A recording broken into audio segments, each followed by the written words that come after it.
어릴 적 우리 집은 하루도 조용한 날이 없었어요. 엄마 아빠는 하루가 멀다 하고 싸우셨고, 그 바람에 저는 늘 몸이 불편한 여동생의 길을 꾹 막은 채 방 안에 숨어 있었죠. 여동생은 어릴 때 사고로 다리를 절었는데 빨리 치료를 못한 게 원인이라고 했어요. 그때 엄마가 집을 나가 있었거든요. 제가 여동생을 데리고 놀이터에 갔다가 여동생이 다리를 접질렀는데 아빠도 술에 취해 들어오는 바람에 누구도 여동생을 제대로 돌봐주지 못했어요. 결국 일주일 뒤 돌아온 엄마가 겨우 여동생을 데리고 병원으로 갔지만 이미 다리에 문제가 생긴 뒤였죠. 집안 형편도 어려워서 적극적인 치료도 받지 못했던 걸로 기억해요. 그 일을 두고도 엄마 아빠는 또 싸우기만 했어요. 당신이 툭하면 집을 나가니까 애까지 저 모양이 된 거잖아? 뭐만 잘못되면 다 내 탓이야? 당신은 잘못한 게 하나도 없어? 내가 뭘 잘못했는데? 내가 나가서 뭐 하는데? 돈 벌잖아. 네가 돈 없다고 맨날 노래를 부르니까 돈이 없으니까 없다고 하지. 그래서 내가 나가서 벌겠다고 해도 당신이 싫다고 하잖아. 툭하면 집 나가는 여자가 나가서 돈을 벌겠다는데 어떤 놈이 그 말을 믿어? 지금 나를 의심하는 거야? 그렇잖아. 집 나가서 며칠씩 안 들어오면서 뭘 하고 다니는지 내가 어떻게 알아? 상상하는 꼬라지하고는. 너 지금 뭐라고 했냐? 꼬라지? 그러면서 또 물건 던지는 소리, 부서지는 소리, 온갖 소리가 한참을 들릴 때면 저는 동생의 귀를 막고 울음을 삼켰어요. 끝나지 않을 악몽을 꾸는 것만 같았죠. 그러나 그 악몽도 결국 끝은 나더라고요. 엄마, 아빠랑 이혼해. 엄마는 어린 두 딸을 앉혀놓고 이혼을 발표했어요. 우리 자매는 서로 손을 꼭 잡고 있었죠. 마음 같아선 둘 다 데리고 가고 싶은데 엄마가 지금은 둘 다 키울 상황이 안 돼. 엄마가 돈 벌어서 데리러 올 테니까 너는 아빠랑 지내. 엄마가 말한 너는 바로 저였어요. 세상이 다 무너지는 것만 같았죠. 나도 엄마랑 갈래. 네 동생이 다리가 아프잖아. 그러니까 네가 아빠랑 지내. 엄마가 돈 좀 모아서 둘 다 데리고 살만해지면 데리러 올게. 그러나 엄마의 표정에서 희망을 읽을 순 없었어요. 과연 엄마가 나를 데리러 올까 싶더라고요. 결국 저는 아빠와 살게 됐고 여동생은 엄마를 따라갔어요. 사실상 아빠는 집에 거의 들어오시지 않아서 저는 결국 할머니 손에서 크게 됐죠. 아빠가 이혼당했다는 말을 듣자마자 할머니께서 우리 집으로 오셨거든요. 엄마와 여동생만 쏙 빠진 집에서 처음에는 많이 울었어요. 허전하기도 하고 이게 꿈인 것 같고 저에게 닥친 현실이 믿기지 않았으니까요. 그래도 할머니가 집에 오시니 전보다 마음은 편했어요. 적어도 할머니께서 와 계시니 아빠가 술을 먹고 전처럼 못된 소리를 하진 않았으니까요. 그런 할머니마저 제가 고3이 됐을 때 돌아가시면서는 제 앞날이 바로 결정됐죠. 취업을 해서 이 집을 나가야겠다 싶더라고요.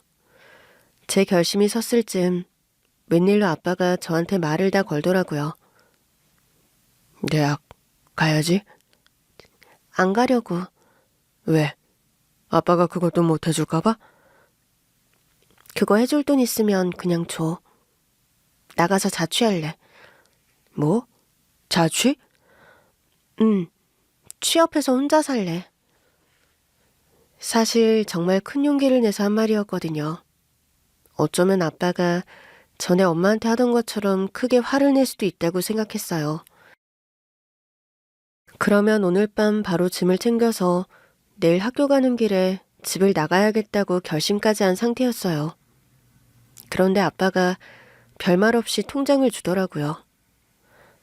많이는 아닌데 너 하고 싶은 대로 해. 그러더니 좀 전에 집에 와놓고는 바로 집을 나서더라고요. 처음으로 느꼈어요. 아빠가 저한테 미안해했다는 걸요. 아빠가 준 돈은 보증금으로 쓰기로 하고 취업 자리를 구했는데 다행히 바로 취업이 됐어요. 근처에 자취방을 얻었고 저는 비로소 독립이라는 걸 하게 됐죠. 막상 독립하고 보니 조금 무섭기도 하고 마냥 좋지만은 않더라고요. 그럼에도 적응해야 했어요. 적어도 아빠와 함께 사는 집이 제 집이라는 생각은 들지 않았으니까요.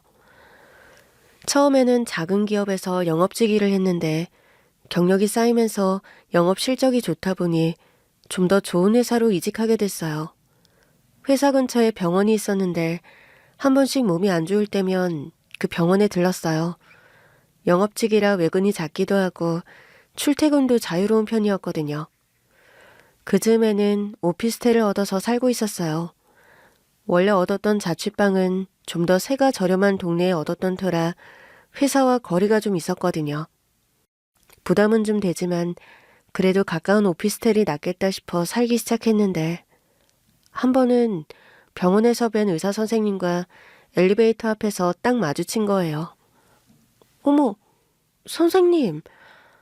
하도 영업을 하다 보니 인사를 하는 게 습관이 돼 있었어요. 반면 그 선생님은 제 인사가 조금 부담스러운 눈치였죠.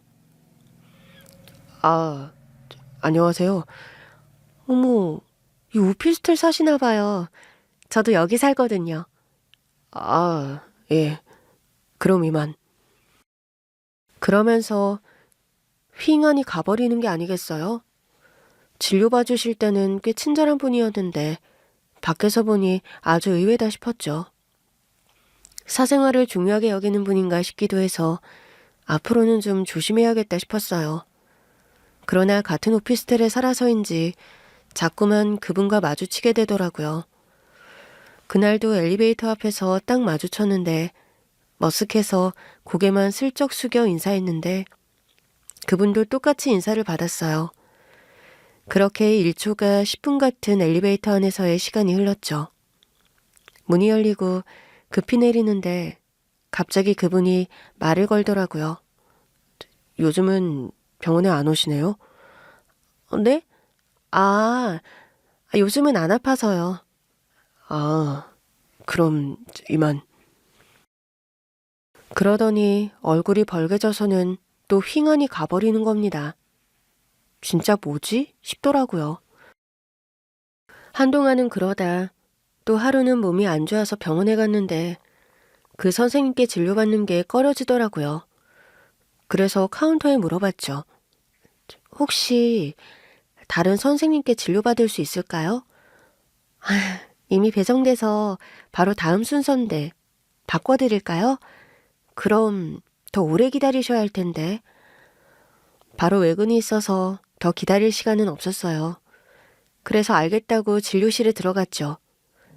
눈치를 보며 자리에 앉았는데 또 상냥하게 인사를 해주시더라고요. 한동안 괜찮으신 것 같더니 결국 또 탈이 났네요. 요즘 식사는 잘하세요?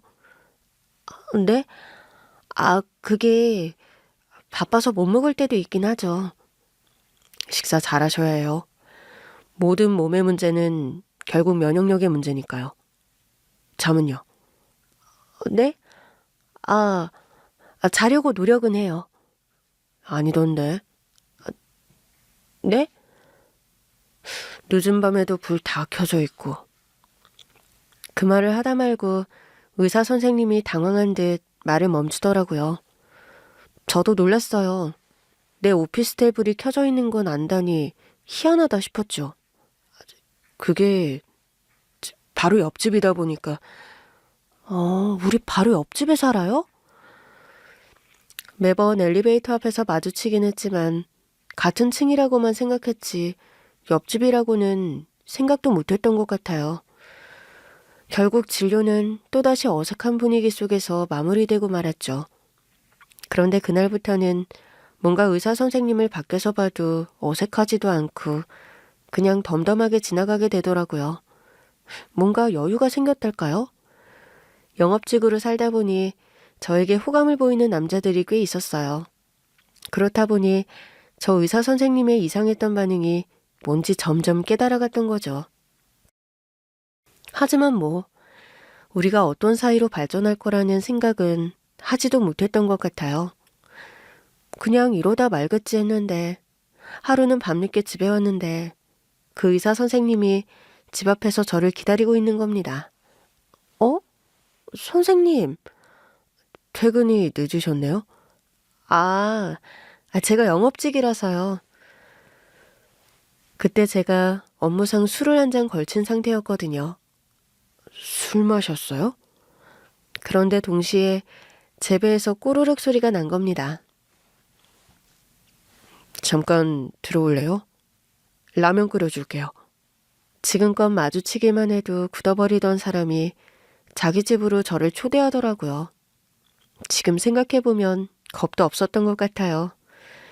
술을 한 잔 걸쳐서 그런 건지 그 사람의 태도가 좀 유해져서였는지 결국 들어가서 매콤한 라면을 얻어먹고 나왔어요. 그날부터 연애 기류가 시작됐죠. 처음엔 가볍게 만나는 사이가 될 줄 알았어요. 아무래도 상대가 의사기도 했고 저는 고졸의 영업직 사원이었으니까요. 그런데 결국 남자친구가 먼저 결혼 얘기를 꺼내더라고요. 그러면서 놀라운 말을 했어요. 사실 나 자기 따라서 그 오피스텔로 간 거야. 뭐? 정말이야? 퇴근하다가 자기가 그 오피스텔로 들어가는 걸 우연히 봤거든. 그러니까 우리가 사귀게 된 게 자기의 거대한 계획 안에 있었던 거야? 그렇지. 도대체 이 남자는 뭘까 싶을 정도로 순정적이었고 저와의 직업 차이, 경제력 차이 같은 건 신경도 쓰지 않는 사람이었어요. 이렇게까지 나를 사랑해주는 남자라니 결혼하지 않을 수가 없잖아요. 그래서 하자고는 했는데 예상대로 과정은 참 어려웠어요. 시댁에 가자마자 문전박대를 당했거든요. 너 같은 며느리 들일 생각 없다. 들어올 거 없어. 어머니, 내가 널 의사로 키우려고 얼마나 애를 썼는데 이딴 여자애를 데리고 와? 엄마, 제가 사랑하는 사람이에요. 뭐라더라? 영업? 그거 하면서 널 꼬시든? 그런 거 아니에요. 제 병원 환자로 왔고 제가 먼저 반했어요. 제가 반해서 이 사람 바로 옆집으로 이사까지 갔고요. 뭐야? 아주 팔불출이라고 동네방네 떠들고 다니지 그러니? 그러니까 이상한 말씀 하시지 말라고요. 제가 사랑해서 쫓아다녔으니까요. 아유, 망신. 아유, 이런 망신이 없다. 결국 우린 결혼했어요. 남편이 시댁과 인연을 끊고 저와의 결혼을 선택했거든요. 나중에 남편에게 들은 건데 결혼하기 1년 전쯤 친정아빠가 돌아가셨거든요. 우리가 한창 연애할 때였고 갑작스러운 부고에 제가 충격을 많이 받았었어요. 아빠가 말기 암이셨는데 저한테는 말씀을 안 하셨던 거죠. 그때 제 옆을 지켜준 사람도 남자친구였어요. 그때 저를 보고 남자친구가 결혼을 결심했다고 하더라고요. 제가 그때 울면서 그랬대요. 나는 이제 고아라고. 사실상 엄마랑 여동생은 연락도 안 되고 이제 아빠마저 없으니 고아나 다름없지 않냐면서요. 저도 부를 만한 친정 식구가 사실상 없었고 남편도 시댁과 인연을 끊었다 보니 정말 양쪽의 친한 친구들만 초대해서 자유로운 형식의 스몰 웨딩을 했어요. 우리 사정 다 아는 사람들이라 분위기도 편안했고 축복 속에서 결혼식을 할 수 있었어요. 결혼 후에는 일을 쉬게 됐어요. 제가 20살 때부터 혼자 먹고 살기 위해 쉬지 않고 일했다는 걸 안 남편이 제안했거든요. 실은 제가 자주 술자리에도 나가야 하고 남자들도 많이 상대해야 하는 게 싫어서라는 건 알고 있었지만 모른 척하고 남편 뜻을 따랐어요. 덕분에 의사 사모님 소리 들으며 고등학교 동창회도 나가고 하고 싶었던 취미생활도 시작하니 좋긴 하더라고요. 그즘 요리교실에도 나가기 시작했는데 저 먹여 살리느라 고생하는 남편한테 맛있는 요리를 해주고 싶었어요. 결혼 전까지는 저도 워낙 일만 했다 보니 할 줄 아는 요리가 하나도 없었거든요. 그런데 그 요리 교실에서 생각지도 못한 사람을 만나게 된 겁니다. 언니? 누군가 제 어깨를 잡으며 부르기에 돌아봤는데 제 여동생이 있었어요. 너 언니 맞지? 사람 많은 요리교실 안에서 우리는 서로를 부둥켜 안고 울었어요. 너 대체 어디 있었던 거야? 언니 보고 싶었어. 어떻게 여기서 만나? 근데 언니 신수가 훤하네. 잘 지내는 것 같아서 보기 좋다. 나 결혼했어. 뭐? 엄마랑 너한테 알릴 방법이 없어서 그냥 했어. 세상에, 이게 무슨 일이야. 엄마는 잘 지내셔? 재혼했어. 근데 새아빠 쪽에 자식이 둘이나 있어서 독립하고 나서는 나도 거의 연락을 안 해. 엄마는 재혼 후에 거의 그 집 사람이야. 그냥 매어 살아.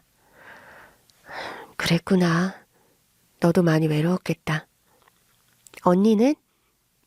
나도 뭐 아빠랑은 같이 산 것 같지도 않아. 할머니가 키워주셨으니까. 아, 맞다. 아빠 돌아가셨어. 들었어. 그래? 엄마가 알게 됐는지 나한테 전화해서 알려주더라고. 친아빠 돌아가셨다고. 아, 그랬구나. 언니가 고생이 많았겠네. 나도 뭐, 내 인생 사느라 아빠 신경 많이 못 썼어. 그래도 아빠는 나 독립할 때 보증금이라도 해주셨는데. 우리는 서로의 손을 꼭 잡은 채 약속했어요. 2번 다시는 헤어지지 말자. 엄마 아빠는 남이 됐어도 우리 자매는 남일 수가 없잖아. 맞아, 그러자. 어릴 때는 어른들의 선택으로 헤어졌지만 이제는 안 그럴 수 있으니까. 그날은 여동생도 바빠서 카페에서 잠깐 얘기를 나눈 뒤 헤어졌고 주말에 여동생을 집으로 초대했어요. 하필 남편이 미국으로 출장을 간 상태라 아쉽긴 했지만 그래도 자매간에 풀 회포가 많았으니까요. 남편도 얘기를 듣더니 정말 기뻐하더라고요. 나도 귀국해서 얼른 만나야겠다. 그래도 동생 만나서 덜 허전하겠네? 그래도 난 여보가 없어서 허전하지. 알았어. 일정 빨리 끝나면 더 빨리 갈게. 아니야. 볼일 천천히 보고 와. 괜히 서두르다가 일 그르치지 말고. 알겠어. 동생이랑 좋은 시간 보내고 있어? 남편 덕분에 여동생을 좋은 집에 초대할 수 있는 것도 참 감사하더라고요. 사실상 집도 남편이 구했지, 살림살이도 남편이 채워넣었지. 시댁에서 저를 미워할 만했어요. 시댁에서 보기엔 아무것도 없는 저를 남편은 모셔오듯이 결혼했으니까요. 제가 남편의 엄마라고 해도 기가 찰 것 같긴 하더라고요. 그래서 종종 안부 연락을 드리긴 했지만 매번 쌀쌀맞게 거절당하곤 했죠. 그리고 주말 여동생이 집에 왔어요. 언니 완전 성공했네? 집이 왜 이렇게 좋아? 나야 뭐 남들이 보면 취집이지. 취집? 시집가서 인생 바뀌었다고? 물론 혼자서도 먹고 살 정도는 됐는데 남편이 의사야. 우와, 우리 형부가 의사라고? 응. 난 뭐 가진 것도 없고 내세울 것도 없었는데 형부가 나를 많이 사랑해줬어. 우리 언니는 사랑받을 만하지. 그런가? 그럼.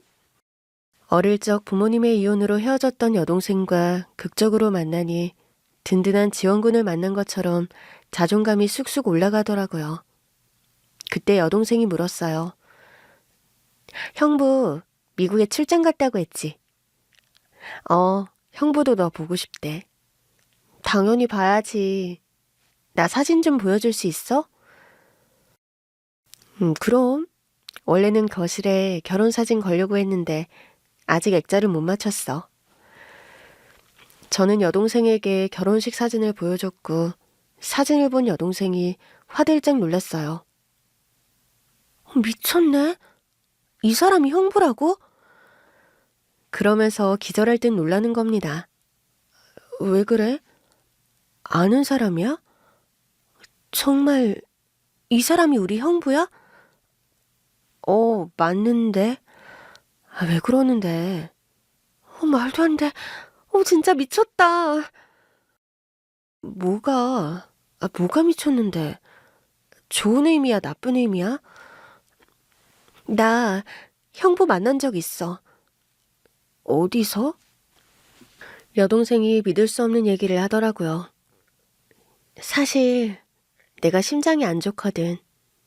맞아. 너 어릴 때도 심장이 안 좋았었어.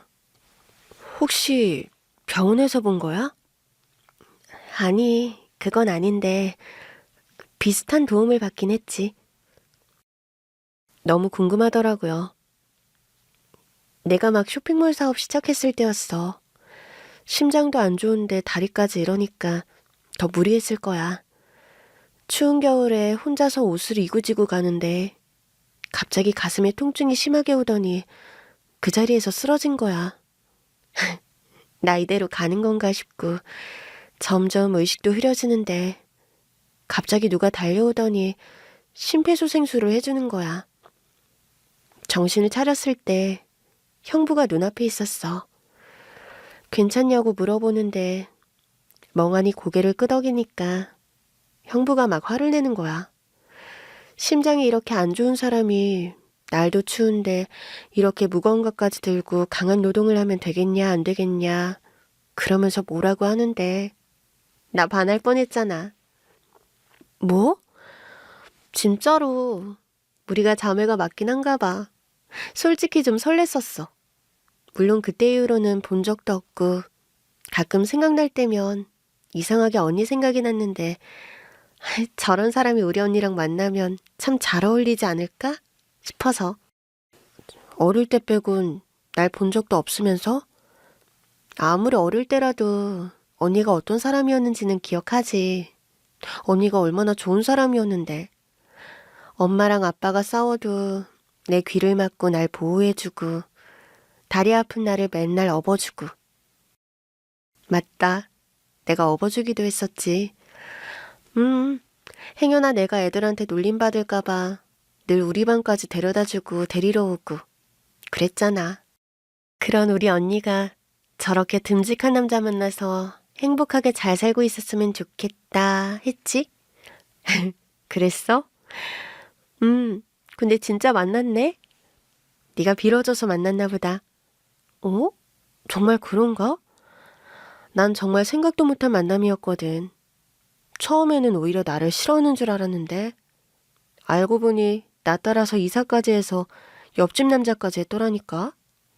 뭐야, 형부가 언니한테 첫눈에 반했네. 그랬나 봐. 내가 뭐라고. 어허, 또 약한 소리. 언니가 얼마나 좋은 사람인데.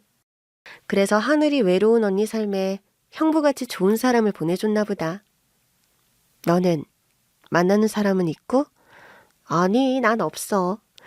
일하느라 너무 바쁘기도 했고. 아무래도 다리가 이렇다 보니까 자신감도 좀 없고. 네 다리까지 사랑해줄 사람이 분명 있을 거야. 맞아. 그래서 그런 사랑을 기다리고 있어. 아직 안 와서 지금은 일만 열심히 하는 중? 여동생은 쇼핑몰 사업을 하고 있다고 했어요. 여기야. 어머, 나도 이 쇼핑몰 아는데. 발로 뛰어서 시작하느라 처음엔 꽤 힘들었어. 다리도 이러니까. 그러게 고생 많이 했겠다. 지금도 웬만하면 발로 뛰려고는 하는데 이제는 차가 있어서 괜찮아. 그러면서 같이 파자마 입고 드러누워 먹고 수다 떨고 밤이 새는 줄 모르고 그랬어요. 그 와중에도 동생은 한 번씩 쇼핑몰 확인을 하더라고요. 바쁘게 사는 여동생을 보고 있자니 좀 부럽기도 하더라고요. 다음날 여동생이 아침 일찍 없길래 당황했는데 메모가 적혀 있었어요. 언니, 쇼핑몰 물류창고에 문제가 생겼다고 해서 좀 다녀올게. 올 때 맛있는 거 사올 테니까 기다리고 있어. 사실 남편을 만나고도 많은 부분이 채워졌다고 생각했거든요. 근데 여동생을 만나고 나니 이게 정말 혈연의 힘인가 싶을 정도로 든든한 게 생겼어요. 전날 여동생과 먹은 것들을 치우고 있는데 갑자기 전화가 오더라고요. 바로 시어머니셨어요. 깜짝 놀라서 받았죠. 어머니, 뭘 그렇게 놀라니? 갑자기 전화를 주셔서요. 내 아들이랑 부모 인연까지 끊어놓고 아주 행복한가 보다. 목소리가 밝네. 어머니께서 잘 키워주신 아들 덕분에 잘 지내고 있죠. 오늘 저녁에 좀 들르마. 근데 남편은 출장 가서 없는데요. 할 말 있어서 가는 거니까 기다리고 있어. 남편은 본가와 인연을 끊은 상태였지만 저는 남편 몰래 계속 연락을 드리고 있었어요. 그래서 시댁에서도 우리가 어디 사는지도 다 알고 계셨고요. 갑자기 시어머니께서 오신다고 하니 정신이 없더라고요. 그날 저녁 정말 시어머니께서 우리 집에 오셨어요. 내 아들 덕에 아주 호의호식하는구나. 결혼 전에는 이런 집에서 살아보지도 못했을 텐데. 네, 맞습니다. 덕분에 잘 지내고 있어요. 그게 결국 내 덕이라는 건 알지? 그럼요. 그러면서 끝내 우리가 반대하는 결혼을 해? 설득할 생각은 안 하고 스몰 웨딩? 내가 진짜 기가 차서. 그때였어요. 여동생이 도저히 못 참겠는지 방에서 나오더라고요. 언니, 나 도저히 안 되겠어. 야, 너 왜 나와? 안녕하세요, 사돈어른. 저 언니 친동생이에요. 시어머니께서 놀란 얼굴로 저를 보셨어요. 동생이라니? 너 고아 아니었어? 아버지 돌아가시고는 혼자라며. 그게 어릴 때 부모님이 이혼하셨어요. 저는 아빠랑 살았고 여동생은 엄마랑 갔는데 얼마 전에 우연히 만났어요. 뭐야, 그럼 고아가 아니잖아. 고아인 거나 다름이 없다고 말씀드렸었는데요. 어머니께서 제 신상에 영 관심이 없으셔서. 아무튼 뭐 그래요.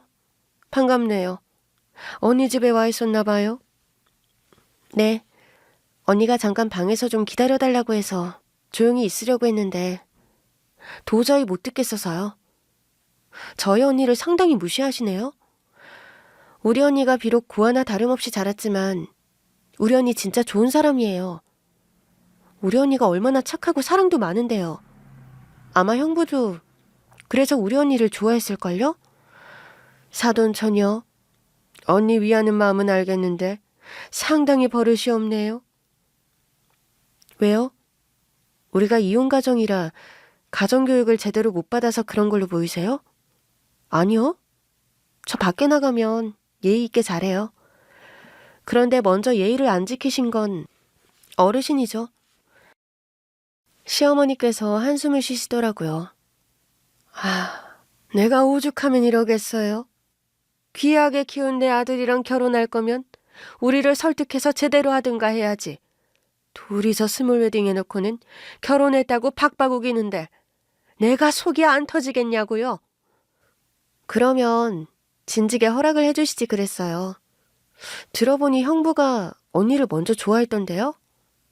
우리도 받아들일 시간이 필요했다고요.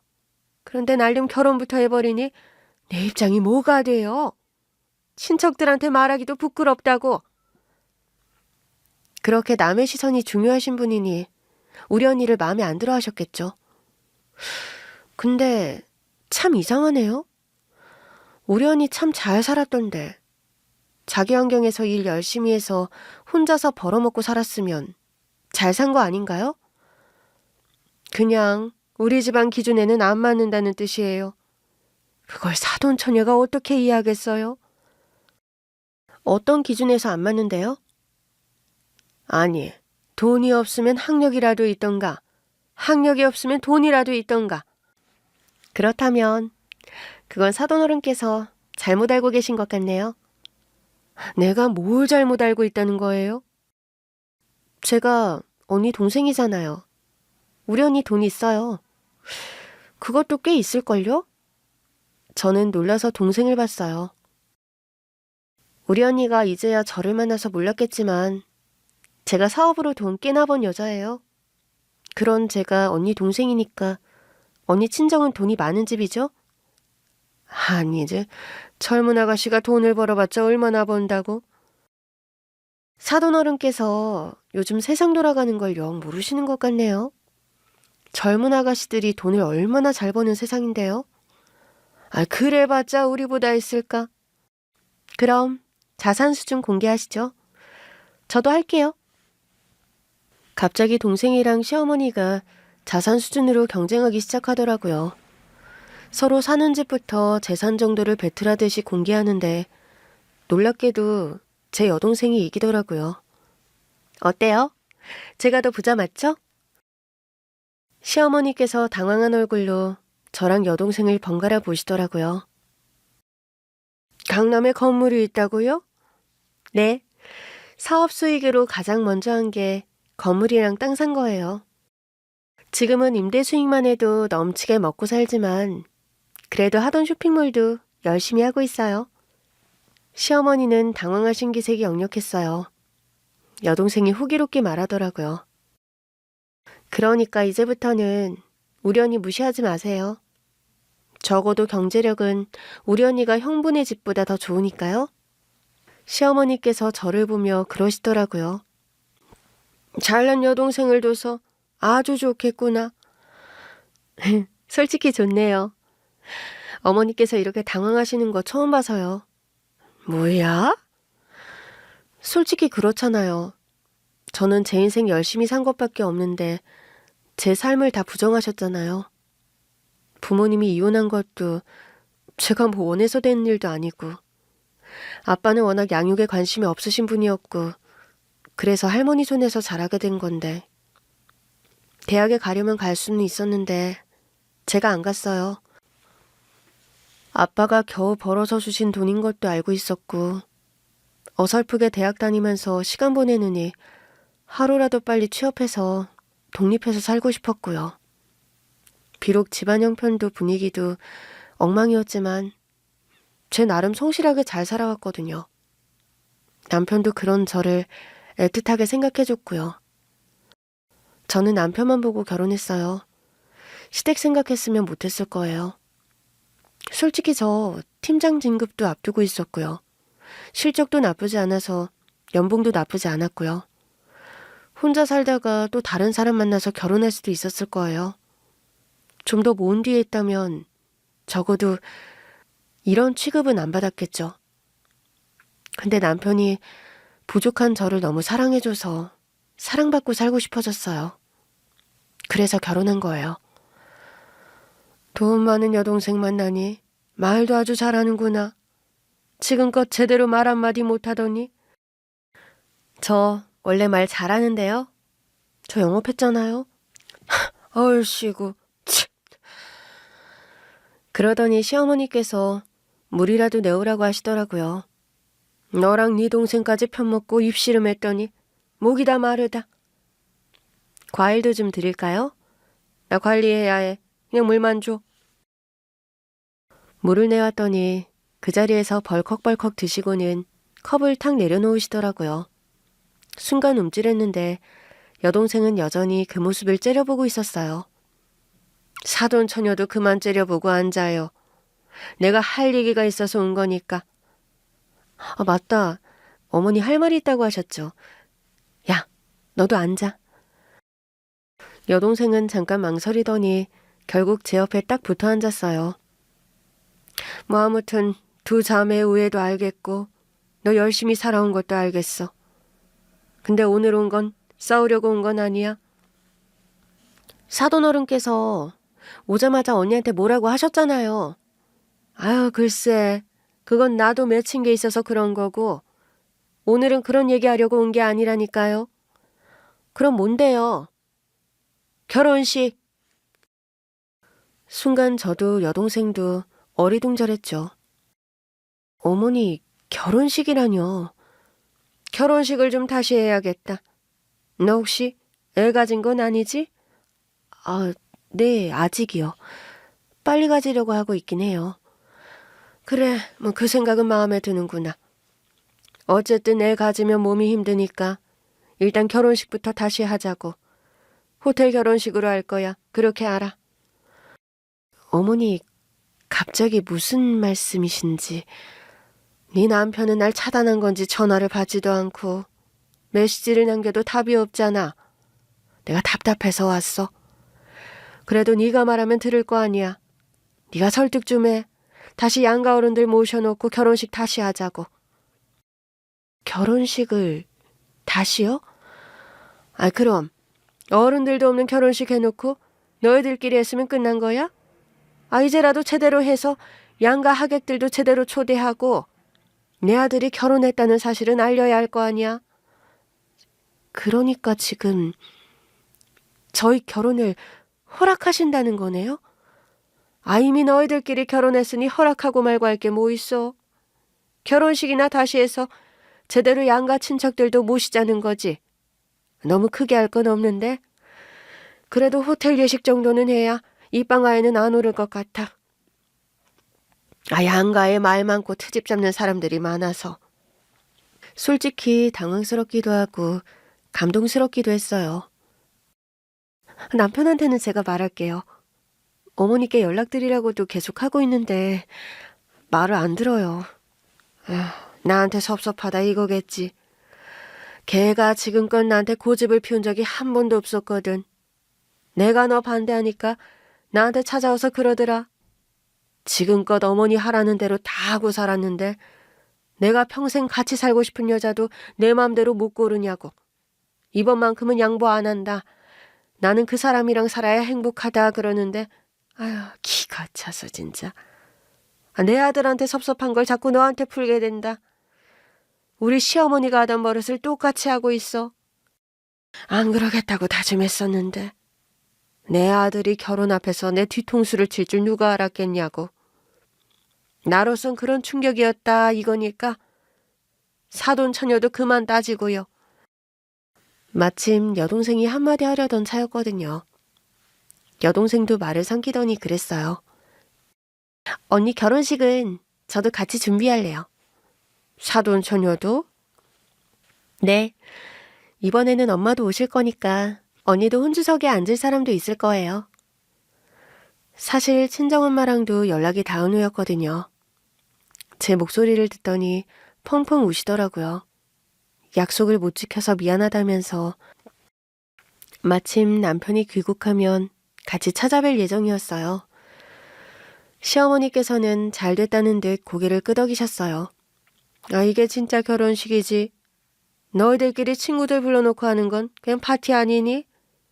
자고로 예식이란 뿌리가 있어야 하는 거야. 아무튼 네 남편한테 연락 좀 하라고 해라. 아유, 답답한 놈. 내 속으로 나왔지만 속을 모르겠어. 네 어머니, 결혼 준비하려면 바빠질 테니까 자주 봐야 할 거다. 결혼식 할 때까지는 좀 참아. 어머니, 저 어머니랑 자주 뵙는 거 좋아요. 어머니가 안 받아주셔서 못했던 거잖아요. 시어머니께서는 민망하신지 헛기침을 하시더라고요. 난 이만 가마. 어머니, 바로 연락드릴게요. 그래.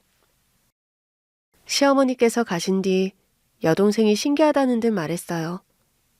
처음 들어와서 꼬장꼬장하게 굴 때는 답 없는 노인이다 싶더니 지금 보니 아주 답이 없진 않네?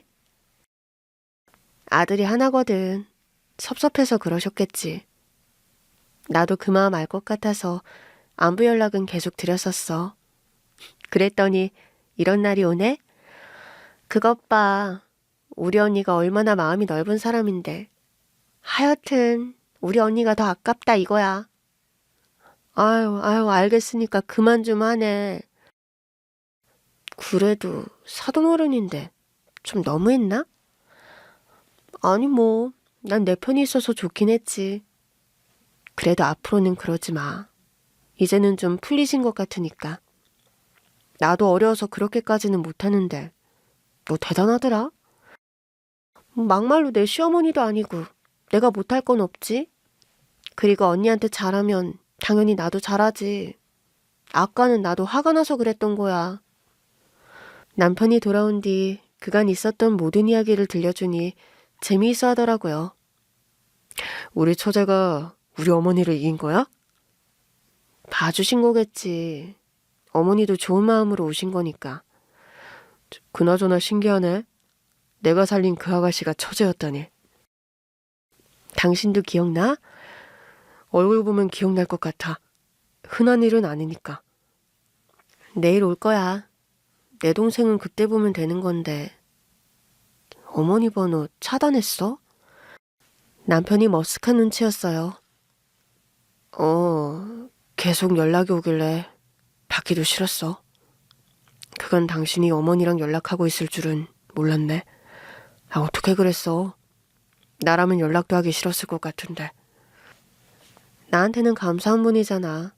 당신도 잘 키워주셨고 덕분에 내가 행복한 거니까. 그래도 고마워. 난 그냥 당신 안 받아주시는 어머니가 믿기만 했는데 당신이 중간에서 곤란할 거라는 생각은 못했어.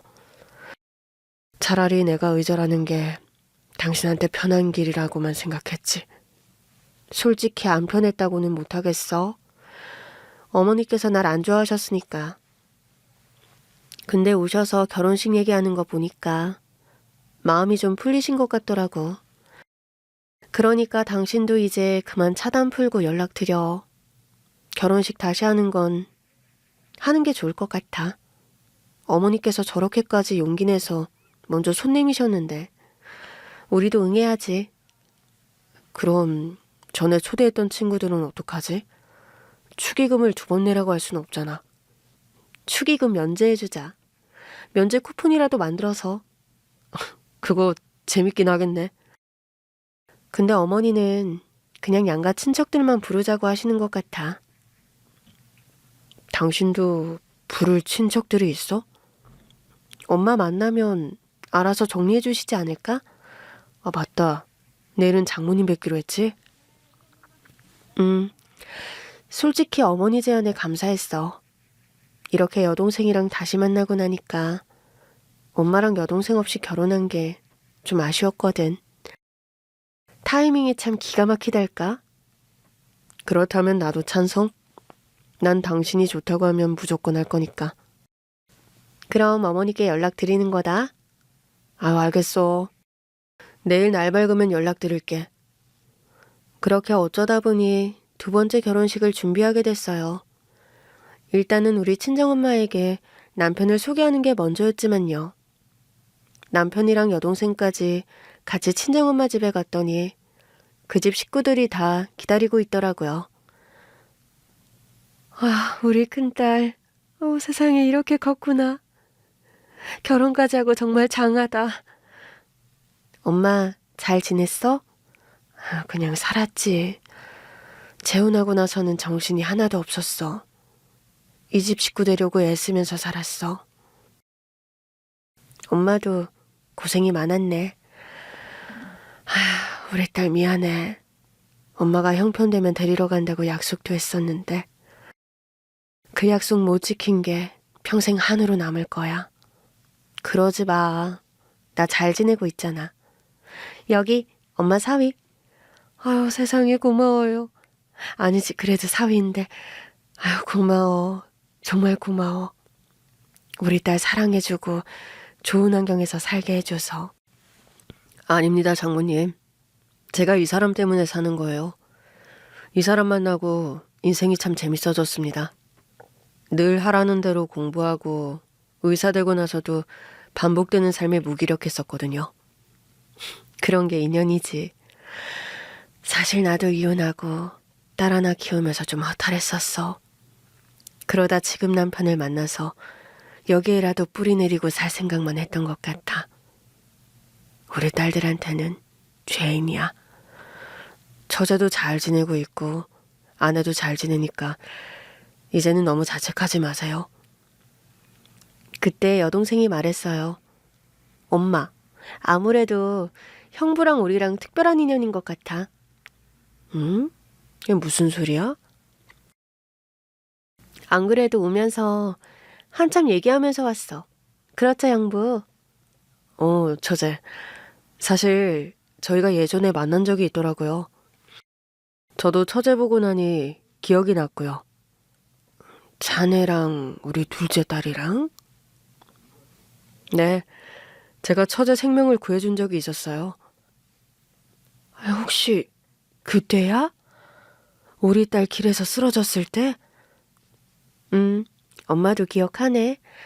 어떻게 기억을 못해. 갑자기 연락이 와서는 딸이 길에서 쓰러져서 겨우 살아났다는데. 그래, 그날 엄마가 응급실로 달려왔었잖아. 그때 너 구해줬다던 의사 선생님이 우리 사위였구나. 나 괜찮아졌다고 해서 상태 확인하고 갔던 그 의사 선생님. 엄마는 못 봤으니까 기억 못하겠지만 나는 언니랑 형부 결혼 사진 보는데 한눈에 알아봤어. 엄마가 남편의 손을 더 꼭 잡더라고요. 세상에 우리 두 딸을 다 구해준 은인이었네. 내가 이 은혜를 어떻게 갚아야 해. 제 아내를 낳아주신 것만으로도 다 갚으셨어요? 세상에. 이게 다 무슨 일이야. 그날 우리는 엄마와 새 식구들 사이에서 오붓하게 밥을 먹었어요. 동생이 느꼈던 것과 별개로 다들 성격들도 좋고 사이도 좋더라고요. 밥을 먹은 뒤 엄마랑 잠깐 둘이 대화를 나눴어요. 내 딴에는 한다고 했는데 아무래도 새 식구들이 더 신경 쓰이잖아. 그래서 네 동생이 많이 섭섭했던 모양이야. 잘 적응을 못하더라고.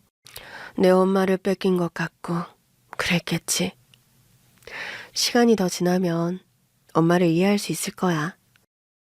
이미 이해 많이 했어. 쇼핑몰 잘 되고 나서는 용돈 많이 주고 나 아프다고 하면 늘 달려와서 병원 데리고 가는 것도 네 동생이야. 새 남편 식구들이야 내가 더 정성을 쏟아야 하는 사람들이긴 했어도 내 마음은 내가 낳은 내 자식들이 가장 귀하지. 솔직히 그래. 근데 내가 이 집 안사람으로 먹고 사는 처지다 보니 다 표현을 못했던 거지. 지금은 네 동생 덕분에 은퇴한 새 남편보다 내가 돈이 더 많다.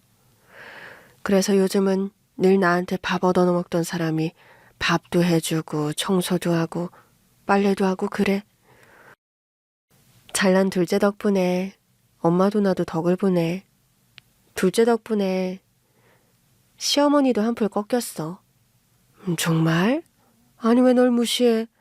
막말로 네가 뭐가 부족하다고. 의사 아들 뒀다 이거지. 근데 뭐 나도 각오했던 일이라. 이제부터는 내가 그렇게 안 두지. 내가 버젓이 있는데 어디 감히 내 딸을 무시해? 우리 엄마랑 여동생 만나니까 이렇게 좋네. 진즉에 연락하고 지냈으면 좋았을걸. 네 할머니 때문에 못한 거야. 할머니 때문에? 우리 이혼하고 네 할머니가 아빠 집에 와서 사셨잖아. 전화해도 바꿔주시지도 않고 자식 버리고 집 나간 여자가 무슨 염치로 연락하냐면서 찾아가도 모질게 내쫓으시고. 찾아온 적도 있어? 갔었지. 너 생일에 생일 선물도 줄 겸. 근데 하도 모질게 내쫓고 사간 것도 눈앞에서 다 찢어서 버리시고 이러니까. 그러다 재혼하면서는 안 가게 된 거고. 나중에는 너도 그 집에 안 살더라고. 20살 되자마자 독립했으니까 한번 찾아갔다가 네 아빠 마주친 적 있어. 정말? 순간 나도 모르게 움츠러들었는데 잘 지내냐고 묻더라. 그때는 그게 마지막인 줄도 모르고 그건 알아서 뭐 하려고 그러냐. 큰딸 연락처나 알려달라 그랬는데 모른다더라고. 너랑 연락 안 하고 지낸 지 좀 됐다고. 한참 안 했었어. 내가 회사 옮기면서 연락처를 바꿨는데 생각해보니 아빠한테 연락처를 안 알려줬더라고. 뒤늦게 알렸을 때는 이미 말기 암이었던 것 같아. 돌아가신 뒤에서야 연락을 받았어. 장례는 내가 치렀고 그 사람도 참 외로운 사람이었지. 내가 그걸 모르는 건 아니었는데 도저히 같이 살 수가 없었어. 잘했어. 잘했다고? 난 지금의 엄마가 훨씬 편해 보여서 좋아.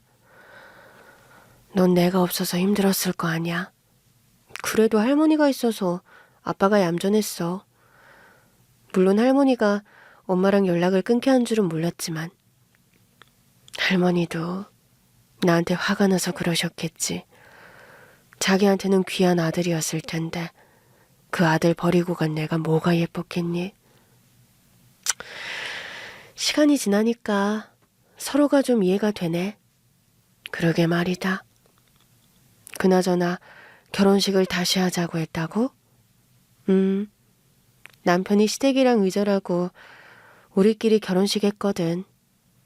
시댁에서 다시 양가어른들 모시고 호텔 예식하자고 하시는데 우리가 부를 만한 친척이 있어? 왜 없어? 엄마 쪽만 불러도 줄줄이 이름명은 될 거다. 어? 이름명? 그러니까 숫자로는 안 밀려. 걱정하지 말고 진행해. 아니지. 내가 사부인 좀 만나야겠다. 덕분에 저는 크게 할 일도 없었어요. 엄마랑 여동생이 나서서 결혼식을 준비해준 덕분에 저는 하라는 대로 하고 입어보라면 입고 그러다 보니 양가어른을 모신 두 번째 결혼식장 안에 서 있더라고요. 막상 양가어른들을 모시고 결혼식을 다시 하니 기분이 참 묘했어요. 비로소 진짜 결혼을 한 것 같은 기분도 들더라고요. 하객도 양쪽 다 100명 정도의 친인척만 부르기로 했는데 숫자도 딱 맞았고요. 두 번째 결혼식 후 우리 부부는 양가를 오가느라 아주 바빠졌습니다. 특히 친정엄마도 제가 남편이랑 명절마다 찾아가니 어깨가 더 펴지더라고요. 그리고 그 사이 저는 여동생의 일을 돕기 시작했어요. 여동생이 명절에도 바빠서 못 쉰다기에 명절 음식을 해서 사무실로 간 적이 있었거든요. 애가 배가 고팠는지 허겁지겁 먹는 모습을 보는데 저도 모르게 불쑥 그런 말을 내뱉었어요. 내가 좀 도와줄까? 언니가? 의사 사모님인데 일하려고? 나도 일하고 싶은데 원래 하던 일이 영업이라서 형부가 별로 안 좋아했었거든. 그래서 쉬고 있긴 한데 가만히 있으려니 몸이 근질근질해서 이것저것 배우고 다녀. 그러느니 네 일도 돕고 용돈도 벌면 좋지? 그럼 형부랑 상의해봐. 나는 언니가 도와주면 완전 좋지? 그렇게 시작하게 됐는데 처음에는 그냥 돕는 수준으로만 하려고 했거든요. 그런데 하다 보니 저도 영업을 하던 버릇이 있어서 자꾸 일을 벌이게 되더라고요. 지금은 저도 대표예요. 여동생이 하던 사업을 확장하면서 저도 공동대표가 됐어요. 그러면서 아이도 낳고 워킹맘으로 정신없이 지냈더니 이제는 시어머니께서 저를 많이 챙겨주세요. 아이도 많이 돌봐주시고요. 예, 너 밥 먹었어? 어머니, 애 보느라 힘드셨죠? 이제 제가 볼게요. 어머니 가서 쉬세요. 나야 뭐 내 손주 보는 건데. 너 밥 먹었냐고. 이리 와봐. 너 좋아하는 김치찜 했어. 어머니, 집안일은 일하시는 아주머니가 와서 하시잖아요. 나는 근데 그게 익숙하지가 않다. 우리 집이 아무리 잘 살았어도 내 식구 먹일 밥은 내가 해 먹였으니까. 좀 깨름칙해. 죄송해요. 제가 일이 너무 바빠서. 네가 안 한다고 뭐라고 하는 게 아니라 내가 하는 것까지 뭐라고 하지 말라는 뜻이야. 그럼 용돈을 더 드릴까요, 어머니? 이미 많아. 됐어. 안 받아도 되는데 네가 받으라고 해서 받는 거야. 그래도 받으니까 나도 직장 얻은 것 같고 좀 뿌듯하긴 하더라. 그럼 어머니, 연봉도 매해 협상을 통해 올려드릴까요? 연봉? 아유, 나 그런 거 처음 받아보는데. 월급 받고 그게 1년치 쌓이면 연봉이죠. 아이고, 내 팔자야. 내가 며느리한테 고용을 당하네. 그래도 뭐 까짓것 연봉 협상해준다면 받지 뭐. 잘난 며느리가 연봉 수준으로 용돈을 주겠다는데 내 마다할 건 없지. 우리 어머니 많이 변하셨네요. 저한테 용돈 받는 것도 자존심 상해 안 하시고. 내가 내 손주 봐주면서 용돈 이만큼씩 받는다고 하니까 주변 사람들이 부러워해. 며느리가 돈을 그렇게 잘 버냐면서. 그래서 내가 그랬지. 우리 며느리는 대표라고. 그래서 나더러 공짜로 해보지 말라고 꼬박꼬박 월급 준다고 하니까 자기들도 하고 싶다고 하더라. 사실 뭐 내가 잠깐 너 바쁠 때나 봐주지. 그 외에는 나 하고 싶은 거 다 하고 사니까. 그래도요. 어머니가 이렇게 봐주시니까 한 번씩 회사에도 나갈 수 있어서 좋아요. 그래도 웬만하면 재택으로 할게요. 아유, 그럴 거 없어. 그래봤자 내가 하는 게 옆에 애들 모임 나가서 수다 떨고 밥 먹고 그러는 게 다잖아. 여행도 너희들이랑 다 같이 다니는데 나 이 정도는 해줘야지. 그럼 어머니, 생각나실 때마다 다음 여행은 어디로 가고 싶으신지 좀 찾아봐 주세요. 제가 요즘 일이 바빠서 그것까지 찾을 시간이 없어요. 아유, 걱정하지 마. 내가 사부인이랑 같이 상의해서 찾아둘 테니까. 지난번에 여자들끼리 여행을 다녀왔는데 그 후로 저랑 여동생, 친정엄마랑 시어머니 사이가 아주 좋아졌어요. 제 여동생은 여전히 우리 시어머니랑 티격태격하면서도 의외로 죽이 잘 맞아서 생일 선물도 주고받더라고요. 인연이라는 게 참 신기하다 싶었어요. 그로 인해 남편이 좀 소외감을 느끼는 것 같아서 이제 아이도 좀 더 컸으니 다음 여행은 다 같이 가려고요. 가족이 왕래하며 사니 일상이 참 풍요로워진 걸 느껴요. 이 행복에 감사하면서 더 좋은 추억을 많이 만들어 가려고 합니다.